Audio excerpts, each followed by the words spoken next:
Hello மக்களே, வணக்கம். இன்றைக்கி எங்களோட வீட்டில் சோறும் முருங்கைக்காய் குழம்பும் செய்திருக்கோம். சிவப்பரிசி சோறு தான் எங்களுக்கு செய்தது இன்றைக்கி.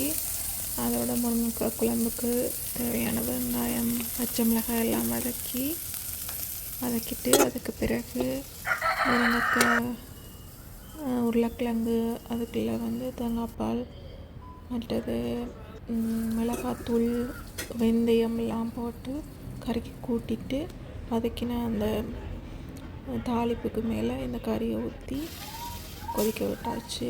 இதுதான் இன்றைக்கு எங்களோட வீட்டை சமையல். அங்கால எங்களோட வீட்டை கோழி வளர்க்குறோம். அந்த கோழி கொஞ்சம் மேய்ஞ்சி கொண்டு இருந்துச்சு. அதுதான் அதில் காட்டியிருந்தேன் நான். ஓகே ஃப்ரெண்ட்ஸ், பாய்.